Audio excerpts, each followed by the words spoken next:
Good morning students. Last time हम question number 55 तक कर चुके हैं। अब देखिए क्वेश्चन नंबर 56 में इन्होंने क्या कहा है। इसमें इन्होंने कहा है find the equation of the plane through the point. देखिए इसमें इन्होंने कहा है हमें एक ऐसे प्लेन की इक्वेशन निकालनी है जो कि पॉइंट 2, 1, -1 और पॉइंट -1, 3, 4 से पास होता है। आप ये कह सकते हो आपको एक ऐसे प्लेन की इक्वेशन निकालनी है जिसके ऊपर ये दोनों पॉइंट्स हैं। एक पॉइंट को मैं P ले लेता हूँ, एक पॉइंट को Q ले लेता हूँ। अच्छा, नेक्स्ट इन्होंने क्या कहा है, and perpendicular to the plane.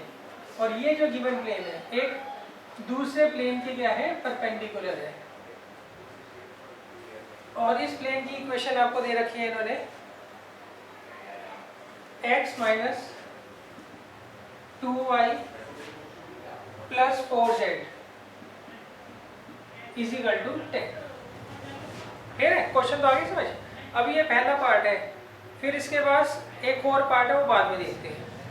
देखिए इसमें इन्होंने कहा है आपको एक ऐसे प्लेन की इक्वेशन निकालनी है जिसके ऊपर P और Q दो पॉइंट्स हैं और ये प्लेन जिसकी हमें इक्वेशन निकालनी है एक दूसरे प्लेन के क्या है, परपेंडिकुलर है।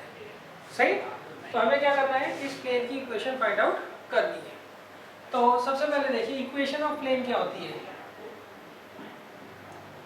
इक्वेशन ऑफ प्लेन होती है बच्चों vector r minus vector a dot n vector = 0। यही होती है ना वेक्टर की इक्वेशन। यहाँ पर a क्या होता है, a उस पॉइंट का वेक्टर होता है जो कि प्लेन के ऊपर लाई करता है। तो प्लेन के ऊपर दो पॉइंट्स लाई करते हैं, एक तो ये पॉइंट लाई करता है और एक ये पॉइंट लाई करता है। आप किसी को भी बेस मान लो। सही। हम इससे ही वेक्टर बना लेते हैं तो वो क्या आएगा, 2y + 1j - 1k। क्लियर है। तो a वेक्टर तो हमें मिल गया। अब हमें क्या करना है, इस प्लेन के परपेंडिकुलर मतलब इस प्लेन के नॉर्मल वेक्टर जो है वो हमें फाइंड आउट करना है। क्लियर है। तो उसके लिए देखिए आइडिया क्या लगेगा। इस प्लेन का जो नॉर्मल होगा उसे मैं n1 मान लेता हूँ। तो n1 वेक्टर कैसे निकालोगे आप, वो क्या होगा, कोफिशिएंट ऑफ x, y और z से हम क्या करते हैं इजीली फाइंड आउट कर लेंगे। क्या आएगा, 1i - 2j + 4k। क्लियर है। तो अब आप ये देखिए कि ये दोनों प्लेन्स क्या है आपस में परपेंडिकुलर है। तो इसका मतलब क्या हुआ, इसका जो नॉर्मल होगा वो इसके नॉर्मल के क्या होगा, परपेंडिकुलर होगा। सही। मैं थोड़ा शॉर्ट में लिखूंगा, आप प्रॉपर लैंग्वेज लिख लेना। n जो है वो परपेंडिकुलर है किसके, n1 के। क्लियर है।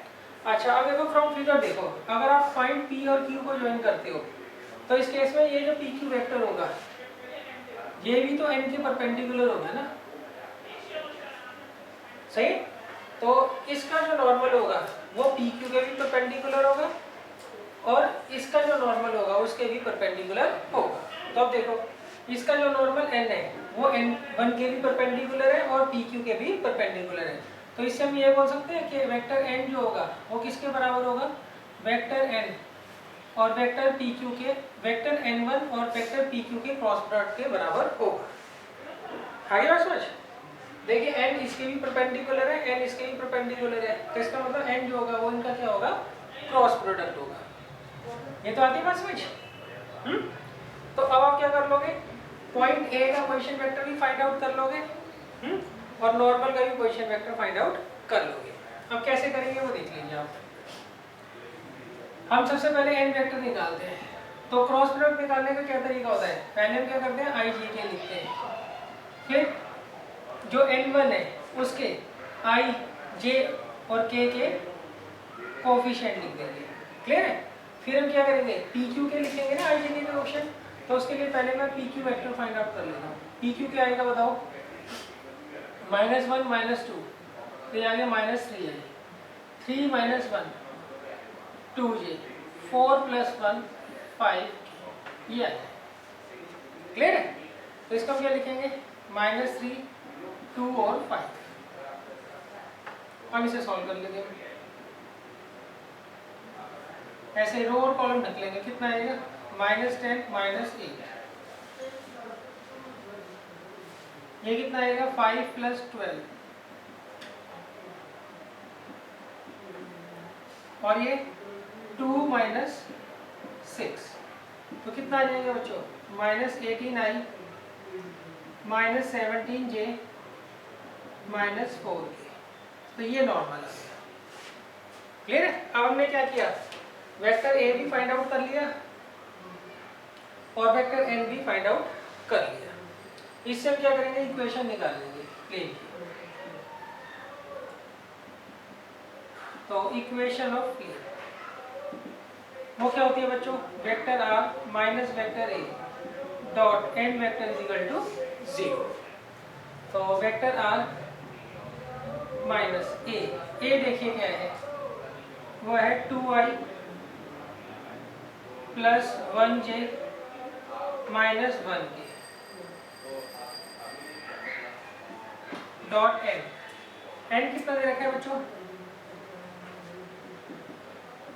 -18i -17j -4k is equal to 0।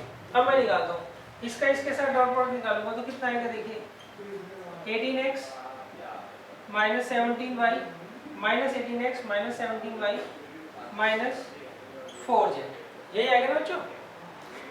अच्छा अब इसका इसके साथ निकालते हैं डॉट प्रोडक्ट, तो कितना आएगा +36 और +17 और -4 इज इक्वल टू 0। क्लियर है।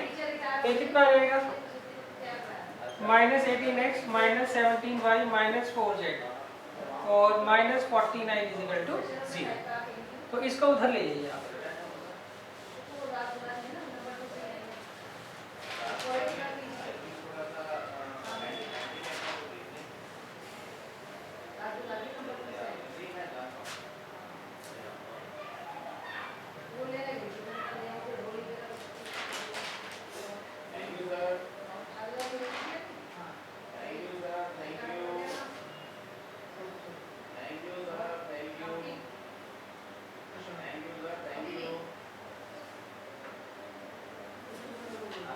एक बार कैलकुलेशन में देख लो बच्चों, कोई गलती तो नहीं।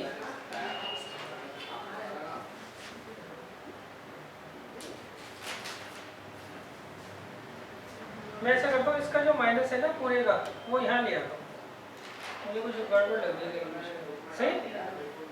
तो अब ये तो उधर जाके खत्म हो जाएगा, तो कितना आएगा 18x + 17y + 4z सही, और ये माइनस, ये भी माइनस और ये प्लस। तो ये आ गया बच्चों। तो ये है प्लेन की इक्वेशन। क्लियर है।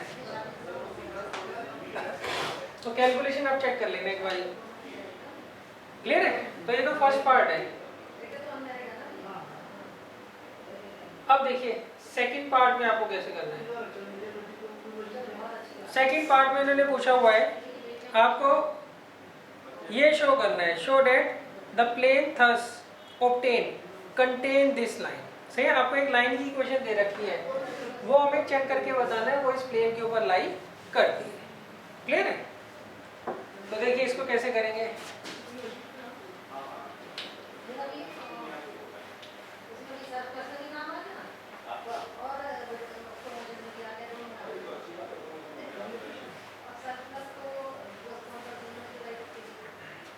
अब देखिए इसमें मैंने क्या कहा।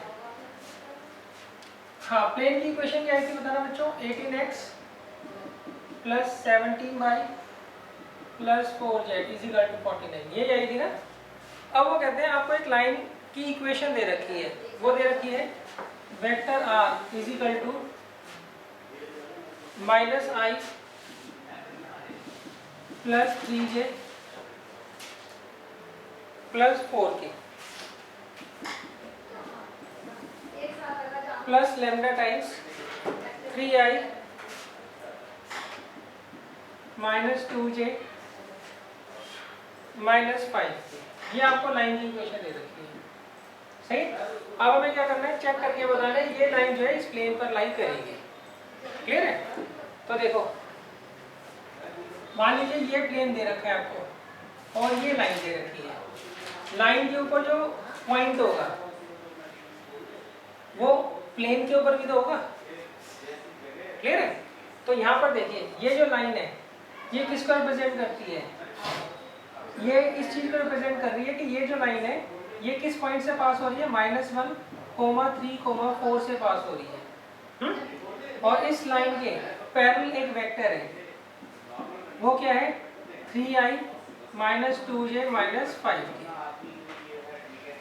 क्लियर है भाई। ये लाइन किस चीज को रिप्रेजेंट कर रही है, ये लाइन इस पॉइंट से पास कर रही है और इस वेक्टर के क्या है पैरेलल। आ गया समझ। अच्छा अब हमें कैसे पता लगेगा ये लाइन इसके ऊपर लाई करती है कि नहीं करती है, उसके लिए हमें दो चीजें चेक करनी होती है। जिस पॉइंट से ये लाइन पास होती है वो पॉइंट इसके ऊपर लाई करना चाहिए। तो पहले हम चेक करके देखेंगे ये पॉइंट इस प्लेन पर लाई करते हैं कि नहीं करता है। सही। दूसरा इसके पैरेलल जो वेक्टर होगा वो इसके नॉर्मल के क्या होगा, परपेंडिकुलर होगा। मतलब लाइन का वेक्टर बी वो प्लेन के नॉर्मल वेक्टर के क्या होना चाहिए, परपेंडिकुलर होना चाहिए। दो बात आगे समझ। आपको एक लाइन दे रखी है, उस लाइन को हमें शो करना है वो प्लेन के ऊपर लाई करता है, तो उसके लिए जिस पॉइंट से लाइन पास होती है वो पॉइंट प्लेन के ऊपर लाई करना चाहिए। दूसरा लाइन के पैरेलल जो वेक्टर है वो नॉर्मल के क्या होना चाहिए, परपेंडिकुलर होना चाहिए। क्या बात समझ। तो सबसे पहले हम चेक करेंगे, put x is equal to -1, y is equal to 3 and z is equal to 4 in 18x plus 17y plus 4z is equal to 49। Clear है। आगे कुछ या इक्वल टू 49 आप बना दीजिए। क्लियर है। तो क्या आएगा बताओ, x की जगह -1, y की जगह क्या लगाएंगे 3 और z की जगह 4। तो ये आ गया -18 प्लस 51 प्लस 16। तो ये किसके बराबर आ गया, 49 के बराबर आ गया ना।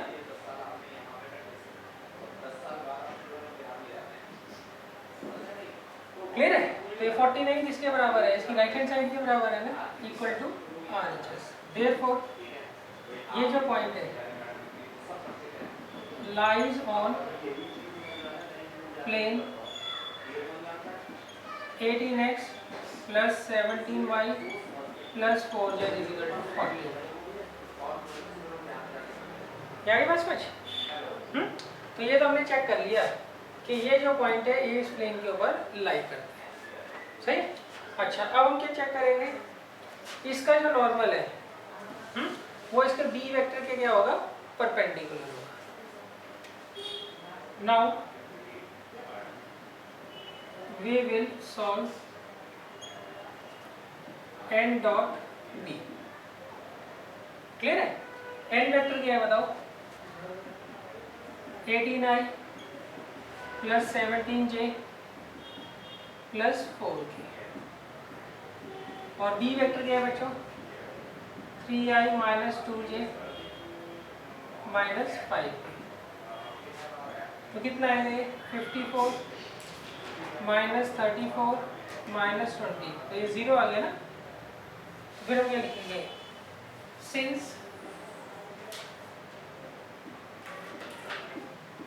n डॉट b किसके बराबर है, 0 के बराबर है, दैट इम्प्लाइज n जो होगा वो परपेंडिकुलर होगा b के।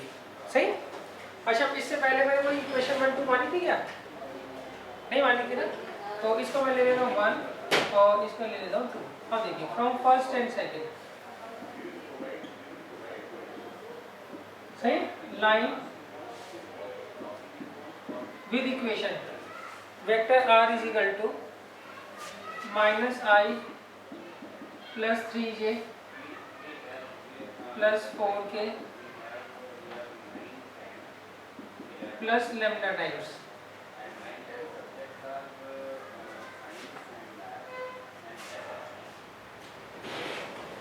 3i minus 2j minus 5। सही। इसका मतलब ये जो लाइन है lies on plane 18x plus 17y plus 4z is equal to 14। Clear तो?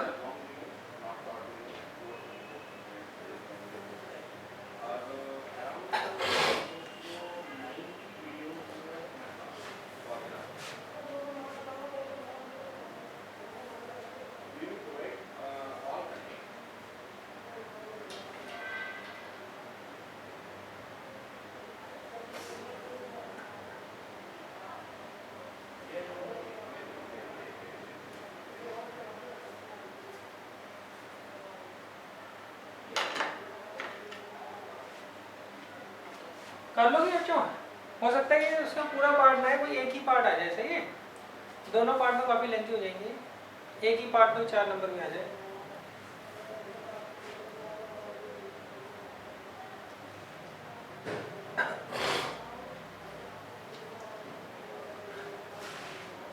अब देखिए नेक्स्ट है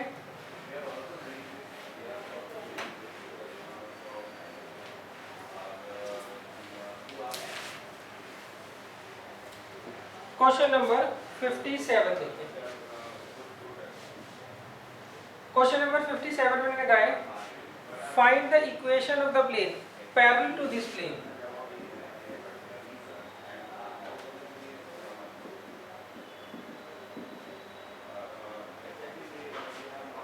which is at a unit distance from this point। देखिए इसमें मैंने कहा हमें एक प्लेन की इक्वेशन निकालनी है, वो प्लेन इस प्लेन के क्या होना चाहिए, पैरेलल होना चाहिए, और वो इस पॉइंट से 1 यूनिट के डिस्टेंस पर होना चाहिए। क्लियर है? क्वेश्चन एक बार दोबारा समझ लो। आपको एक ऐसे प्लेन की इक्वेशन निकालनी है जो इसके पैरेलल हो और इस पॉइंट से 1 यूनिट के डिस्टेंस पर। क्लियर है? अच्छा, दो प्लेन्स अगर पैरेलल होते हैं तो उनके कोफिशिएंट ऑफ x, y और z हमेशा क्या होते हैं, सेम होते हैं। डिफरेंस किस में आता है, सिर्फ कांस्टेंट टर्म में अंतर आता है। सही। तो सबसे पहले मैं क्या लिखूंगा, equation of family of plane parallel to the plane x minus 2y plus 2z plus 3 is equal to 0 इज क्या होगी, x minus 2y plus 2z plus d is equal to 0। यहाँ समझ मैंने फैमिली क्या लिखा है बच्चों, फैमिली इसलिए लिखा है इसके पैरेलल बहुत सारे प्लेन हो सकते हैं। सही। हर प्लेन के लिए d की वैल्यू क्या आएगी, अलग आएगी। क्लियर है? अच्छा, अब देखिए मैंने क्या कहा है, इसका परपेंडिकुलर डिस्टेंस इस पॉइंट से 1 यूनिट है। सही। तो हम क्या लिखेंगे, since perpendicular distance of x minus 2y plus 2z plus d is equal to 0 from 1, 2, 3 is 1 unit. सही। इसलिए 1 किसके बराबर होगा, फॉर्मूला याद है बच्चों, इसे हम क्या मानते हैं, x1 y1 z1 मानते हैं, इसे ax plus dy plus cz plus d is equal to 0 मानते हैं। सही। तो अब देखिए हम क्या करते हैं, x की जगह तो x1 लिखते हैं और y की जगह क्या लिखते हैं, y1, और z की जगह क्या लिखते हैं, z1, और d as it is upon में अंडर रूट में क्या आता है, कोफिशिएंट ऑफ x का स्क्वायर, कोफिशिएंट ऑफ y का स्क्वायर, कोफिशिएंट ऑफ z का स्क्वायर। तो इससे d निकाल लोगे बच्चों। एक बार परपेंडिकुलर डिस्टेंस का फॉर्मूला जरूर रिवाइज कर लेना। क्लियर है? तो अब देखिए स्क्वायरिंग बोथ साइड, या ऐसा करिए, इसका निकल जाएगा, बताइए इसका स्क्वायर रूट सीधा निकल रहा है तो स्क्वायरिंग करने की जरूरत ही नहीं है। 1 प्लस 4 कितना हो गया, 9, रूट 9 कितना होता है, 3। सही। तो 1 यहाँ पे मैं क्या करता हूँ, मॉडुलस जब भी हटाते हैं तो यहाँ पे हम क्या करते हैं, प्लस माइनस का साइन लगा देते हैं, plus minus 1 is equal to, ये कितना आएगा देखो, 1 माइनस 4 प्लस 6 प्लस d, यही आएगा ना बच्चों, अपॉन 3। क्लियर है? अब आप क्या करोगे, एक बार प्लस का साइन ले लो और एक बार माइनस का साइन ले लो, उससे डी की क्या होगी, दो वैल्यूज आएंगी। डी की क्या आएंगी, दो वैल्यूज आएंगी। उसको हम क्या करेंगे, यहाँ रख देंगे, उससे हमारी जो है इक्वेशन आ जाएगी प्लेन की। तो केस 1, टेकिंग पॉजिटिव साइन, तो 1 किसके बराबर आएगा, देखिए 7 माइनस 3 कितना होता है, 7 माइनस 3 हो गया 3, 3 प्लस डी अपॉन 3, तो क्रॉस मल्टीप्लाई कर दीजिए, 3 is equal to 3 plus d, तो डी किसके बराबर आ गया, 0। क्लियर है?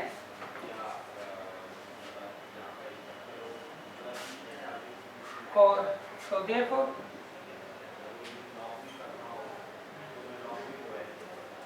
Equation of required plane is क्या होगी बच्चों, x minus 2y plus 2z plus 0 is equal to 0, ये आ गई इक्वेशन। सही, तो ये इससे 0 में हटा देते हैं।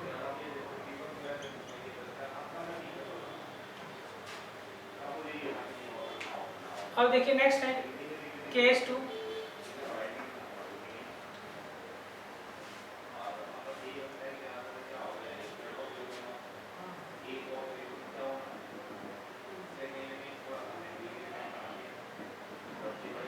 टेकिंग नेगेटिव साइन, तो -1 किसके बराबर आएगा, 3 प्लस t/3, क्रॉस मल्टीप्लाई कर दीजिए, तो d कितना आ गया, -6 आ गया, तो यहाँ आ जाएगा therefore required equation of plane, वो क्या हो जाएगा, x माइनस 2y, यहाँ रखते हैं ना, यहाँ तो x था, minus 2y plus 2z, D की जगह क्या लिखूंगा, -6 इज इक्वल टू 0। तो ये आ गई बच्चों दो इक्वेशन, एक ये आ गई और एक ये आ गई। ठीक, इसमें रखिए हमने डी की वैल्यू।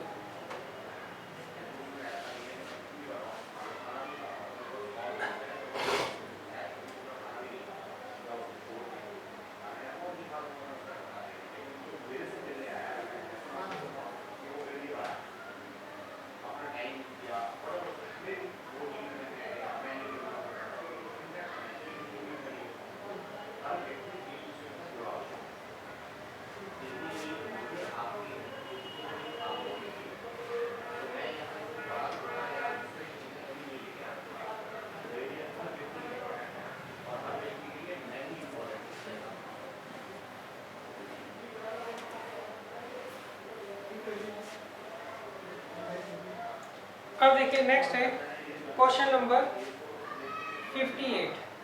देखिए इसमें मैंने कहा है the plane 2x minus 1 plus lambda into y plus 3 lambda z is equal to 0, सही, passes through the intersection of the planes. देखिए इन्होंने कहा है ये जो प्लेन है ये किन दो प्लेन के लाइन ऑफ इंटरसेक्शन से पास होता है, और ऑप्शन दे रखा है पहला, ये दे रखा है 2x minus y is equal to 0 and x minus 3z is equal to 0, और दूसरा ऑप्शन हमें दे रखा है इन्होंने 2x प्लस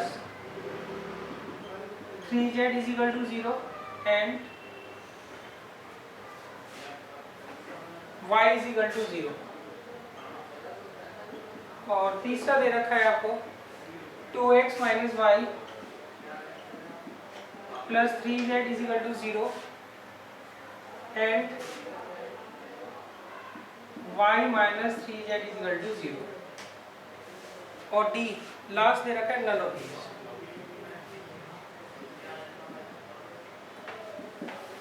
सही, तो देखो कैसे करोगे, देखो ये दो मान लीजिए आपको प्लेन दे रखे हैं, सही, ये जहां पर इंटरसेक्ट करेंगे वहां पर लाइन बनेगी, उस लाइन से जो भी प्लेन पास होगा उसकी इक्वेशन क्या होगी, दिस प्लेन की equation plus lambda times this plane की इक्वेशन इज इक्वल टू 0। यही तो होता है ना। तो इसके दो तरीके हैं कि इनकी इक्वेशन बनाकर देख लो कौन सी मैच कर रही है। दूसरा ये होता है इसको सिंप्लीफाई कर लो, इसको सिंप्लीफाई कर लो। क्लियर है। मान लीजिए आपको दो प्लेन दे रखे हैं, पहले की equation p1 is equal to 0 है, दूसरे की equation p2 is equal to 0 है। ये पहला प्लेन है और ये दूसरा प्लेन है। ये जहाँ इंटरसेक्ट करेंगे वहाँ पर एक लाइन बनेगी। इस लाइन से बहुत सारे प्लेन पास हो सकते हैं। उन सब प्लेन की इक्वेशन क्या होती है, p1 plus lambda times p2 is equal to 0। ये तो होगी ना। तो इसके दो तरीके हैं, पहला इसे सॉल्व कर चेक कर लो, दूसरा इसमें ये वाला फॉर्मूला लगाकर चेक कर लो, वो आपकी मर्जी है। सही, मैं दोनों तरीके सिखा देता हूँ। पहला तरीका है इसे सॉल्व करो। इसे कैसे सॉल्व करेंगे, 2x माइनस कितना आएगा y minus lambda y plus 3 lambda z is equal to 0। यही तो आएगा। मैंने अंदर मल्टीप्लाई कर दी है y की बस। सही है। अब मैं क्या करूँगा, बिना लैम्डा वाली टर्म्स एक इधर ले आऊँगा और लैम्डा वाली जो टर्म्स है उसमें लैम्डा कॉमन ले लूँगा।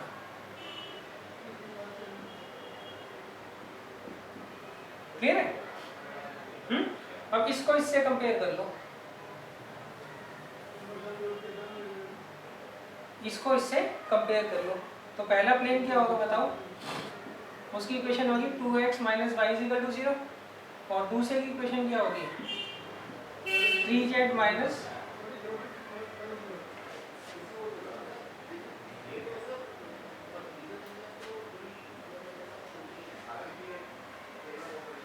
यहाँ पे बच्चों y है। सही, क्या आएगा 3z minus y is equal to 0। अच्छा, इसको आप क्या कर सकते हो, इसमें माइनस कॉमन लेकर यहाँ पे लैम्डा से मल्टीप्लाई कर सकते हो। लैम्डा को अगर आप 2 से मल्टीप्लाई करोगे तब भी वो लैम्डा ही रहेगा, क्योंकि ये तो कांस्टेंट टर्म है ना। लैम्डा को -1 से मल्टीप्लाई करोगे तब भी वो क्या करेगा, लैम्डा ही रहेगा। सही। तो ये किसको रिप्रेजेंट कर रहा है बताओ, 1 को कर रहा है रिप्रेजेंट। सही। अब आप कहोगे यहाँ तो 3z माइनस वाई है, यहाँ पे y माइनस 3z, एक ही बात है। माइनस कॉमन लेके 0 के इधर डिवाइड कर दो, या फिर यहीं से माइनस कॉमन लेके लैम्डा से मल्टीप्लाई कर दो। क्लियर है। तो ये कौन सा तरीका है, उसमें हमने इसको सॉल्व किया विदाउट लैम्डा वाली टर्म्स आगे लिख दी, विद लैम्डा वाली बाद में लिख दी, और जो लैम्डा वाली टर्म्स है वहाँ से लैम्डा कॉमन ले लिया, फिर इसको इससे कंपेयर करके दोनों प्लेन्स की इक्वेशन निकाल ली। सही। दूसरा तरीका क्या है, आप ऐसे करो, ये P1 है, ये P2 है ना। तो P1 plus lambda times P2 is equal to 0। ऐसे इसका P1 plus lambda times P2 is equal to 0, इसमें भी P1 plus lambda times P2 is equal to 0। देख लो इनमें से कौन सी इक्वेशन इससे मैच कर रही है, वो आपकी मर्जी है जैसे करोगे।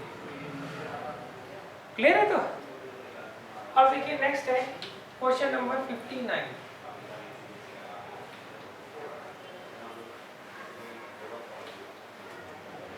देखिए क्वेश्चन नंबर 59 तो बहुत आसान है। इसमें मैंने कहा है find the acute angle between the planes. हमें दो प्लेन्स दे रखे हैं, उसमें से पहले वाले की इक्वेशन तो ये दे रखी है और दूसरे वाले की इक्वेशन दे रखी है x plus y plus 2z is equal to 6। Clear है। x plus y plus 2z is equal to 3 है बच्चों। इनके बीच का हमें क्या करना है, एंगल निकालना है। दो प्लेन्स के बीच का कौन सा एंगल होता है, जो उनके नॉर्मल के बीच का एंगल होता है। सही। तो आप इसका नॉर्मल निकाल लो, क्या होगा बताओ, 2i माइनस जे प्लस के है ना, और n2 क्या होगा 1i plus 1j plus 2k। अब तो कर लोगे। तो cos थीटा किसके बराबर होगा बताओ, n1 dot n2 divided by दोनों का मॉडुलस का प्रोडक्ट। क्लियर है। अच्छा देखो, इन्होंने कहा इनके बीच का एक्यूट एंगल निकालना है। तो ये जो बची आई वैल्यू, उसकी वैल्यू में क्या करनी है, पॉजिटिव ही बाहर रखनी है। सही। भैया पॉजिटिव नेगेटिव कुछ भी आ सकता है ना, उसको हम पॉजिटिव करके ही बाहर लिखें। क्यों, नेगेटिव अगर लिखोगे तो ऑब्ट्यूज एंगल निकलेगा। पॉजिटिव लिखोगे तो एक्यूट। सही, करके दिखा देता हूँ। चलो n1 डॉट n2 क्या आएगा, 2 माइनस 1 प्लस 2, यही है ना बच्चों। और n1 का मॉडुलस कितना आएगा, 2 का हो गया 4, 5, 6 रूट 6 और ये भी रूट 6, तो कितना आएगा 3/6, तो ये आ गया 1/2। 1/2 कब आता है कॉस में बताइए, 5/3, तो थीटा कितना आ गया 5/3। क्लियर है। अगर मान लो इन केस ये नेगेटिव भी आ रहा था तब भी हम क्या करते हैं, पॉजिटिव ही कंसीडर करते हैं। क्यों, नेगेटिव अगर आता कॉस थीटा तो सेकंड क्वाड्रेंट में चला जाता है ना थीटा, और वो कौन सा एंगल बनता है, ऑब्ट्यूज एंगल, जबकि उन्होंने कहा है एक्यूट एंगल निकालने को कहा है। अब देखिए नेक्स्ट क्वेश्चन है क्वेश्चन नंबर 60।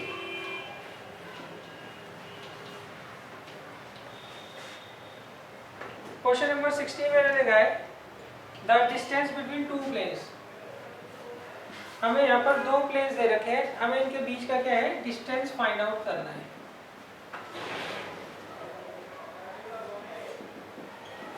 ये तो पहला प्लेन है और दूसरा है 4x plus 4y minus 2z plus 5 equal to 0। देखिए इन्होंने कहा इन दोनों प्लेन्स के बीच का डिस्टेंस हमें फाइंड आउट करना है। डिस्टेंस कैसा होगा, परपेंडिकुलर डिस्टेंस। अच्छा, दो प्लेन्स के बीच में आप डिस्टेंस जब भी फाइंड आउट कर सकते हैं जब वो दोनों के दोनों पैरेलल हो। सही, पैरेलल के केस में क्या होता है, दोनों के कोफिशिएंट ऑफ x, y और z वो क्या होते हैं, सेम होते हैं या फिर प्रोपोर्शनल होते हैं। सही, मान लीजिए आपको दो प्लेन्स दे रखे हैं, पहली की इक्वेशन ये है ax plus by plus cz plus d1 equal to 0 और दूसरे की इक्वेशन है ax plus by plus cz plus d2 equal to 0। अब हमें क्या करना है, इनके बीच का डिस्टेंस फाइंड आउट करना है। कौन सा डिस्टेंस, परपेंडिकुलर डिस्टेंस। तो उसका फार्मूला क्या होता है बच्चों, वो होता है modulus of d2 minus d1 upon under root coefficient of x का स्क्वायर, कोफिशिएंट ऑफ y का square plus coefficient of z का स्क्वायर।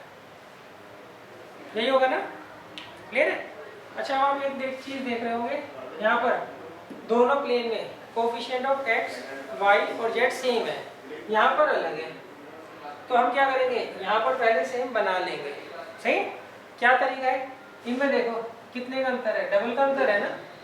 तो मैं क्या करूँगा, इस इक्वेशन को 2 से मल्टीप्लाई कर दूंगा, कितना आएगा 4x plus 4y minus 2z plus 4 equal to 0। सही है, तो मैं अब इस इक्वेशन को ना यूज कर कर इस इक्वेशन को यूज करूँगा। तो इसको तो कंपेयर करता हूँ इससे और इसको कंपेयर करता हूँ इससे, तो क्या फार्मूला होगा परपेंडिकुलर डिस्टेंस का, क्या होगा d2 minus d1 upon coefficient of x का स्क्वायर, कोफिशिएंट ऑफ y का square plus coefficient of z का स्क्वायर। तो ये कितना आएगा 1 अपॉन रूट 36, तो कितना आ जाएगा 1/6 यूनिट। सही, ये इसका सी ऑप्शन है। अच्छा, एक बार ध्यान रखना बच्चों, अगर एक नंबर का क्वेश्चन आता है और उसमें ऑप्शन दिए होते हैं, बेशक आप कैलकुलेशन शो करो ना करो उससे कोई फर्क नहीं पड़ता, ये ऑप्शन जरूर शो करना है। आपने पता लगे आपने पूरा आंसर निकाल दिया, ऑप्शन नहीं लिखा तो नंबर नहीं मिलेंगे। सही, अब पूरा आंसर मत निकालो, रफ कैलकुलेशन कर लो कहीं पर भी। सही, और ऑप्शन आपने यहाँ पे सही लिख दिया है तो आपको मार्क्स पूरे मिल जाएंगे।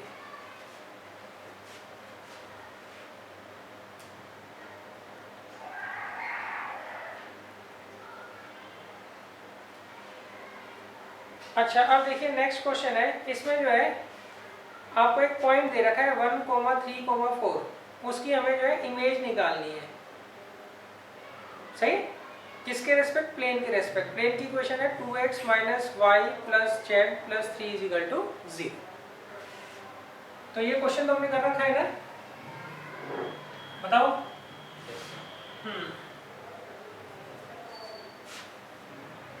अब मगर ये अगर एक नंबर का क्वेश्चन आ जाता फिर कैसे करोगे।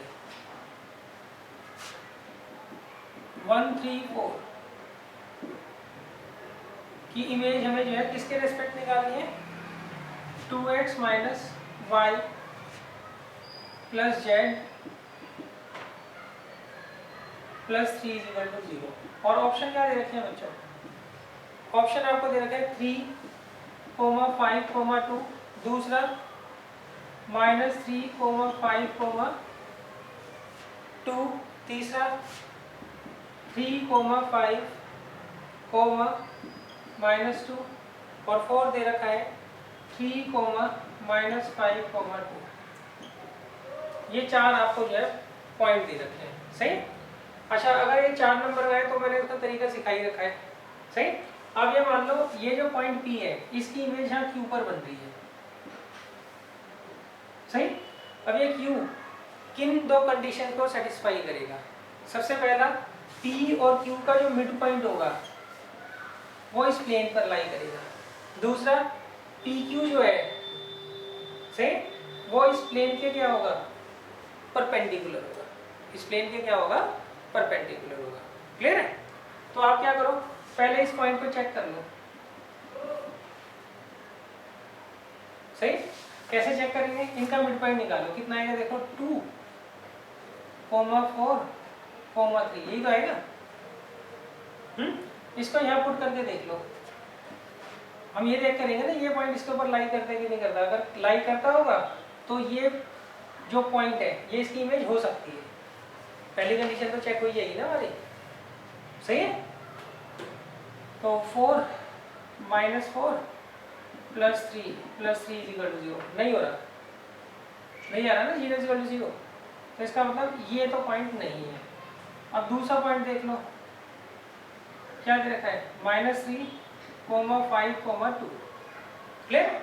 अब देखो कितना आएगा बताओ, -1, फिर 4, फिर 3। क्लियर है? यहाँ पुट कर दीजिए, -2, -4 +3 इज इक्वल टू 0। तो आ रहा है ना 0 इज इक्वल टू 0। तो इसका मतलब ये होगी इमेज, सही। इन दोनों पॉइंट्स को भी चेक करके देख लेना। क्लियर है? तो जब आप इसका और इसका मिड पॉइंट निकालोगे वो इसके ऊपर लाई नहीं कर रहा होगा। जब इसका और इसका मिड पॉइंट निकालोगे वो इसके ऊपर लाई नहीं कर रहा। तो आप ऐसे एक नंबर में चेक कर सकते हो। क्लियर है? अच्छा, एक चीज और, अगर मान लीजिए दो के साथ हो जाता है ऐसे, मान लो इसका और इसका मिड पॉइंट इसके ऊपर लाई करता है और इसका मिड पॉइंट इसके ऊपर लाई करता है, तो फिर हम कैसे चेक करेंगे कि इन दोनों में से कौन सा हमारा आंसर है? हाँ, फिर वो परपेंडिकुलर वाली प्रॉपर्टी से हम क्या करेंगे, उसको चेक कर लेंगे। क्लियर है? तो